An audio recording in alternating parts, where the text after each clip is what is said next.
it's me, SpongeBob SquarePants, and I am here to introduce the What's Up Casselberry with Andy, with Drew, and Robin. I hope you enjoy it. What do you think, Gary? Meow.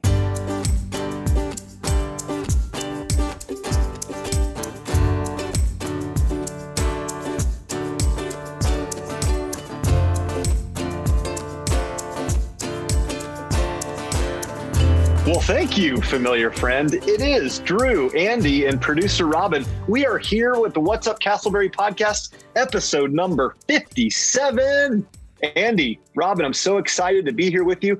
If you're a first-time listener, welcome to the program. We are Casselberry residents, pastors, friends who love talking about all things Casselberry. Andy, the last couple of Thursdays, producer Robin has not been available to us. So producer Robin, welcome back. Give us a life update. Anything going on in your world?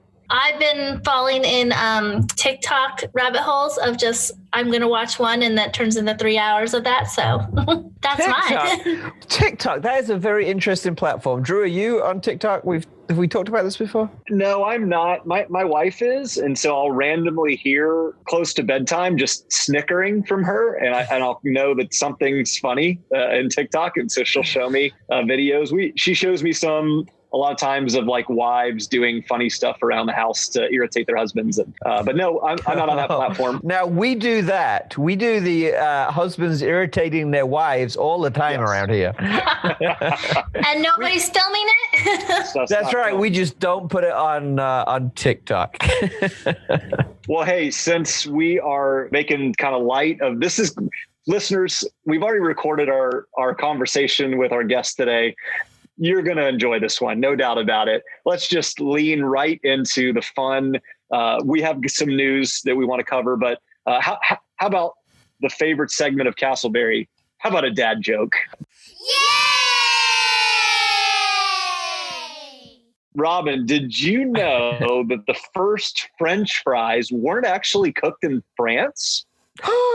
What? They were cooked in Greece. Hey, there it is. There's the dad joke of the week. Right. Well, now it's time for our Casselberry in the News segment. Let's get serious for a minute. Andy, this is hang on. Yeah. How do we transition to that? If you're going to say we've got to get serious, that is acknowledging that your joke was funny and the jury is still out. So let's just kind of keep going. Okay. All right. We're gonna keep on that level then. That was good. I like that. Good job. Well, Andy, as we know, driving around town, whether it be on any of the major thoroughfares in and around Seminole County, whether it's some of the neighborhoods, the housing market here in Central Florida is absolutely on fire. One of my very good friends, a coworker at the church, he and his wife have been looking for months to try to find a house, but they're literally not available. The supply is much less than the demand. I've read some news articles about it, but what are your thoughts? What are some of the reasons behind why the housing market is so hot, and what kind of impacts do we feel like this has on the city as a whole?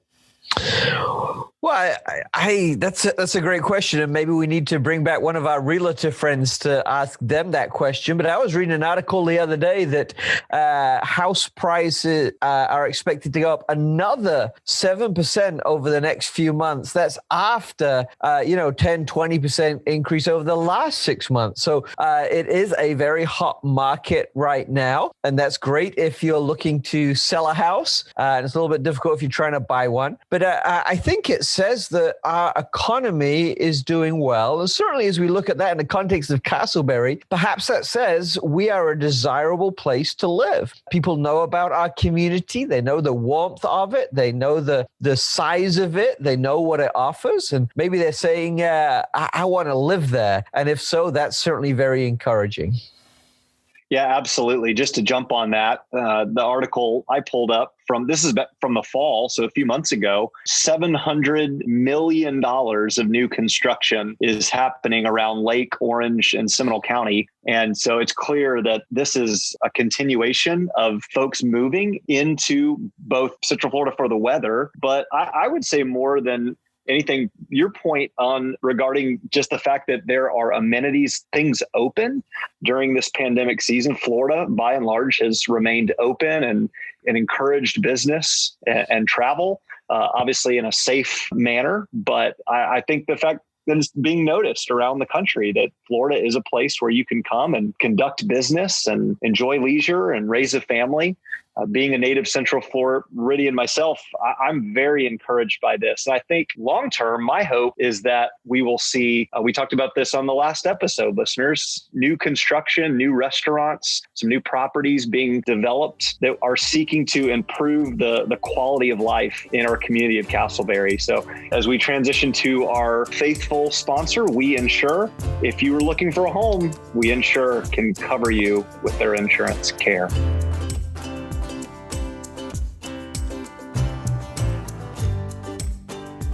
Today's sponsor is We Insure. We Insure cares for your insurance needs, whether it be your home, auto, or business.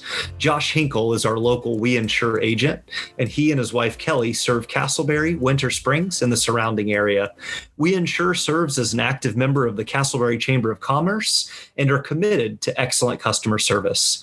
I'll tell you, listener, my wife, Becky, and I have personally benefited from the work of Josh and the We Insure team. Contact Josh Hinkle with We Insure for all of your insurance needs at 321-422-3255. Thanks, We Insure. Listener, welcome back to the show. We have a very special guest with us today. I know I say that every week, but we do have a guest, and this is a special one. And his name is also Drew, not the infamous Drew Taylor, but Drew Acosta, a man of real local fame. Drew, welcome to the show. Thank you so much for having me. I appreciate this. Drew, we know that you're not nervous and that you are comfortable in front of the camera and on the microphone, but we understand you used to be a DJ and karaoke host. Yes. First question, just to break the ice. Okay. What was your go-to song when you stepped up to the mic? Whew, a go-to song. You know, I've been singing for quite a long time. 1997. So yeah, that's a long time ago for me. But yeah, January of 1997 was the first time that I ever cracked the mic at all and sang in front of anybody in my life. And I never listened to country music at the time. But my very first song that I did was Be My Baby Tonight by John Montgomery. Now, that's not my go-to song. I just did that one, and everybody said that I had this little Western twang in my voice. So I continued to try and do country music, and Garth Brooks literally became like my idol. I loved his music. I loved everything about this gentleman, and finally got to see him in concert in 1998. But there was this one song that really stood out, and I love the lyrics to it. And the song is called The River by Garth Brooks. And if you don't mind, actually, I'm going to tear up everybody's ears for a minute. But just give us, yes, listeners the beginning, exclusive. Right. A musical guest. I have no guitar. I can't even play guitar, but I'll just give it a swing here. And everybody just hear the lyrics, though. You know, a dream is like a river, ever changing as it flows, and the dream is just a vessel that must follow where it goes, trying to learn from what's behind you and never knowing what's in store makes each day a constant battle just to stay between the shores. Yeah, that's awesome. I was going to keep singing. Thank you. Drew, you're up. What's your song? Yeah, well, I've got to jump in because I'm a country music fan myself. And as you were sharing, one of my go-to, Drew Acosta, is the Grundy County Auction. Oh, yes. That's old country right there. Yeah. So we're speaking the same language. The part where they say ruby red lips, that is like a tongue twister for me. I have a hard time with that part, but oh yeah, that's a fun song. That's it. Hey, pretty lady, won't you give me a sign? I'll give anything to make a man on mine. I'll do your bidding, beat your beck and call. Here comes the twist. That's good. Yeah, I've never seen anyone looking so fine. Man, I gotta have her. She's a one of a kind. I'm going once, going twice. I'm sold to the lady in the second row. She's an 8, she's a 9, she's a 10. I know she got ruby red lips. See, I got it. There we go. Let me just clarify that was Drew Acosta singing, not Drew Taylor. If Drew Taylor was singing, that was Taylor. I heard him. Yeah, that's right. I want some of that. Yeah, well, Drew, that is amazing. Well, we've broken a record. This is a first for the podcast. All right, a musical element to so we can only go up from there. So, Drew, let me jump right in. Clearly, a guy that is fun, is full of joy and energy. We wrote up this question this way: if you were on a game show and the TV network asked you to provide a 2-minute intro, we noted that you had some notes there. What would you tell the game show and the audience about yourself? Well, I would tell them certain things about me, but then the host is going to have to come on and say it. Now, just to kind of fill in a little bit, I actually did audition for 2 different game shows. One of them was Wheel of Fortune with my mother. It was a like a mother and son edition they were doing. And we went out there and auditioned for it, and we didn't make it on the show, obviously. The other one that I had auditioned for was Jeopardy. And that one, I didn't make it on that one either. I love still playing Jeopardy at home, watching the TV show. Sometimes I'll even record the show. And then when somebody comes back in the room, I'll already know the answers to it, and I'll act like I know everything. But so, yeah, if the host was to go up and actually say anything about me, I'm going to go ahead and pretend like I'm Johnny Gilbert from Jeopardy. So here we go. This is Jeopardy! Our first contestant was born from the beautiful island of Bermuda in 1975. He followed his passion and became a mobile disc jockey and karaoke host, and has entertained on and off stages for over 20 years. He has a passion for bringing smiles to people's faces by doing voices such as SpongeBob SquarePants. Well, would you look at this, Gary? We have finally made it to the city of Casselberry. Meow. Is that a helicopter flying over? Gru from Despicable Me. Okay, listen up, all you Casselberrians. If after I steal the moon, I am going to turn all of you into fluffy unicorns. And of course, a terrible version of Elmer Fudd. Be very, very quiet. I'm hunting rabbits. His hobbies include singing at karaoke, playing radio station contests, catching and relocating snakes, serving his community, and of course, being a mama's boy. He stands at 4'11" and 3/4, weighs 105 pounds, and smells like cool water cologne. Please put your hands together for Gary Coleman. Oh, no, wait a minute. I'm sorry. That's Drew Acosta. Yes. There we go. I don't know what to say. That was great. Thank you. I love it. I love it. I am the weakest link. Goodbye. That's funny. So again, we've got this little script that we try to follow. We're just going to throw that out the window because that was incredibly entertaining. As an entertainer, Drew, your role is to put a smile on people's faces. Some people are better at this than others. As we move out of this difficult, challenging year, what advice would you give someone who says to you, how can I put a smile on someone's face when there's so much tough stuff going on? Do you have pliers? No. You just have to smile. Thinking negative, just brings people down. And, I have to say, it's kind of contagious too. When you think negative and you show that negativity, it's just very contagious. So the only way that we're going to get through these hard times during this pandemic is laughter. If you can tell a joke, anything like that, Drew, I know you do those dad jokes from time to time. I got one for you. Oh, please do not encourage him. Encourage him. Sorry, Andy, but here we go. Drew, when does a joke become a dad joke? When it becomes apparent. Yeah, it becomes apparent. Yeah. Multiple levels there. I like it.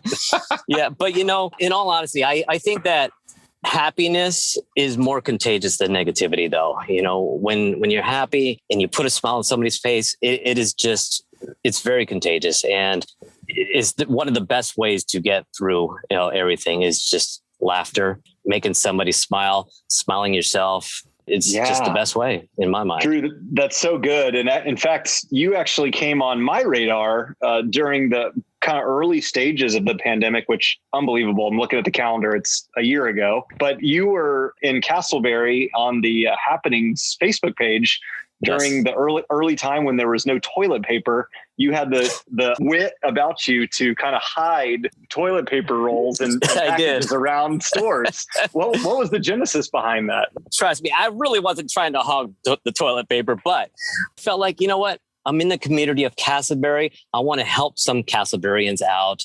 And I would go in at 7:00 in the morning to the store, and usually they were stocked up, fairly well. I would go in there, I would get my toilet paper that I needed, get whatever I needed, and then I would find one more roll of toilet paper or a pack of toilet paper. I'd find a spot inside the store and just hide it. And then I would get on Happenings in Casselberry and I would title it, "Where's the teepee, Drew?"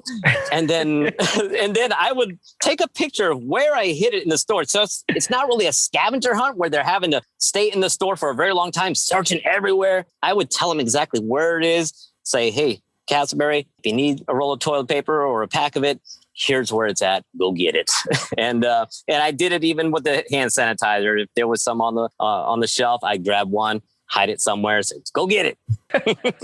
And now then, did you hide and wait for someone to come and find it? No, I would tell them on the post. I say, when you find it, take a selfie with it, so that way everybody else sees that it's already been claimed, and you don't have to leave your house and search everywhere for it. I knew he hid it there. Where is it? So they enjoyed it. That is awesome. And I love that you are bringing some very real joy in a very kind of difficult time as well. But Drew mentioned about Happenings in Casselberry, and you're an admin there for several years. And Happenings is, of course, the largest community group in our city. What did you learn about the Casselberry community from your involvement as an admin on this page? Well, I learned that gunshots do sound like fireworks, and fireworks do sound like gunshots. I did learn about helicopters do fly around here quite often, but in all honesty, I learned that we are not all alike. We all have different thoughts and different opinions. We agree, we disagree on so many different topics, but in the end, we all stick together as a community. We all help each other out. There's been so many different things that I've seen on the posts about people in need of help and things to do and stuff like that. And we all just came together. And that's one thing that I really enjoyed about Happenings in Casselberry is the fact that when people were really needing something, there was always all these comments coming in of people wanting to help. And some of the different things, like one example was this little girl, Kira. She was on Fox 35 not too long ago, but I nominated her as the Super Kid of the Month for Happenings in Casselberry just because of something special that she did. And she had created these little care packages for the homeless. And I thought that was just amazing. So I wanted to do this little monthly Super Kid of the Month thing, but unfortunately we just did the one and it just really didn't take off very much, like I wanted it to. But I was just so amazed just to see how many people helped this little girl. She's 7 years old and she needed supplies. She created this Amazon wish list, and all these people were just helping her out, donating things, going on the wish list, buying things for her so she could put these care packages together. And just things like that, it just melts your heart. And it's so nice to see how much the community really pitched in to help, but not necessarily just with her, but with everybody else. With everything that's been going on during this pandemic, it's been stressful for everyone, but we're all sticking together and we're all helping each other out, which is great. That's so awesome and encouraging. And yeah, I remember that article of Kira. Let me ask the next question then, kind of in light of talking about the city. Let's put your politician hat on. I know, ugly word these days, but let's pretend, suddenly Drew Acosta with his SpongeBob SquarePants quotes gets elected to our local city commission.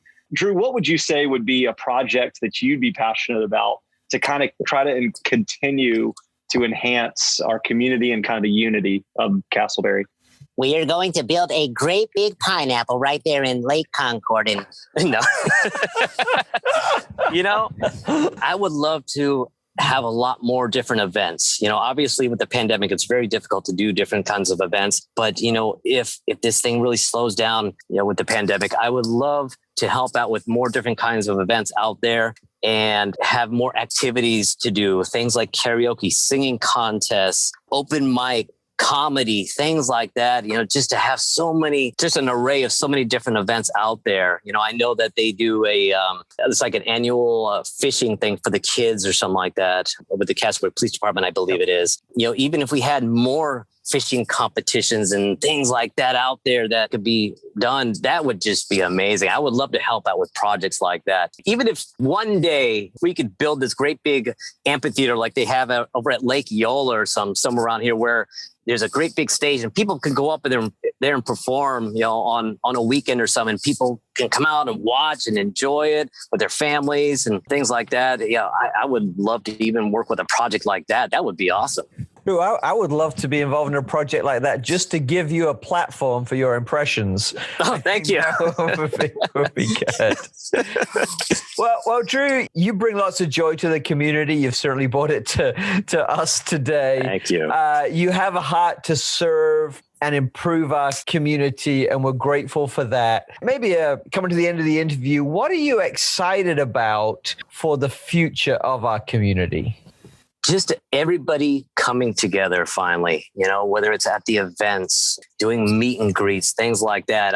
I'm looking forward to eventually finally going up to be able to shake somebody's hand, give somebody a great big hug and meet. I miss that. I really miss that. Yeah, you could do your little fist bumps and elbow bumps and stuff, but I miss that connection of having a great handshake. How you doing? Great to see you. Nice to meet you. All that kind of stuff. But all these events, I love doing those Facebook Lives, whether it was on Happenings or any of the other ones, which could be happenings in Seminole County, happenings in Maitland, happenings in Winter Springs, all these different ones that I'm with. I admin literally about 20 groups. But just to finally get out there and meet people at all these events, I'm looking forward to that in the future and, working with others to create such amazing events out there and just make it an even more better Casselberry than what it is now. It's amazing now, but it could even be better, in the future. I love that. That's great. And we stand with you in that belief. Drew, time has got the better of us. It always happens on the Fun Good interviews. But how can our listeners connect with you? Maybe they want to hear some voices. Maybe they want to sing some songs. Maybe they want to find out where that hidden roll of toilet paper is. How can our listeners connect with you? Well, I've always been the comfortable type of person to give out my phone number.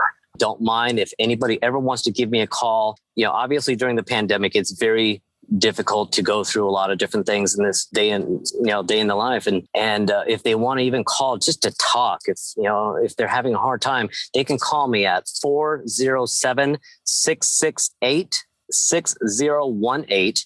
They can also reach me on Facebook as well. Just type in Drew, D-R-E-W, Acosta, A-C-O-S-T-A. This is probably the best way you can do it. I highly encourage you, if you're not on Happenings in Casselberry, join it. You'll be able to find me on there. I'm not admitting on that one anymore right now. I'm just kind of taking a breather for a little while. But you can find us, find me on Happenings in Casselberry. But by all means, reach out to me if you need a laugh. Well, Drew, you have certainly provided us a laugh, and we are very grateful for that. We're grateful for your time. We know that you got 1,000 things going on, but thank you so much. You've been not just a great guest on our show, but just an influential and important member of our community who brings so much to who we are together. Thank you so much. All right, Drew, thank you so much for your time. That was so much fun, a lot of laughs, and we really enjoyed hearing not only the funny parts of who you are, but also your desire to engage and make the community a better place to live. Andy, would you close us out today with some inspirational moment? You bet. But after such a high energy interview, I kind of feel like the low energy guy with this quote. But there's a lot of wisdom in it, and I hope it offers some encouragement to you as you go about your day today. This quote is from President Franklin Roosevelt, who said this: The only limit to our realization of tomorrow will be our doubts of today. The only limit to our realization of tomorrow will be our doubts of today. And this reminds me that there is great opportunity, there is great hope in tomorrow. And so often, if we're in the right mindset, if we're ready, if we're on track, we position ourselves to realize that great tomorrow. But equally, if we're struggling with today, if we're wrestling with today, if we have doubts about today, it's almost like it puts us on the wrong track to go to a harder tomorrow. So friend, I want to encourage you today, seize the day. As Drew has reminded us, enjoy the day. Push aside the doubts of today and trust in that great, big, beautiful tomorrow. Roosevelt said, the only limit to our realization of tomorrow will be our doubts of today. Listener, we hope you've been encouraged. We've enjoyed our time with you. If you would, please make a point to subscribe if you haven't already. Invite a friend. Let them know about the conversations we are having on the What's Up Casselberry podcast. This podcast was produced with the help of Robin Kepi. For more information, please check out our website, Facebook page, Instagram, or podcast feed. Just search What's Up Casselberry. Like and subscribe to our podcast, rate and review us. And until next time, have a great week.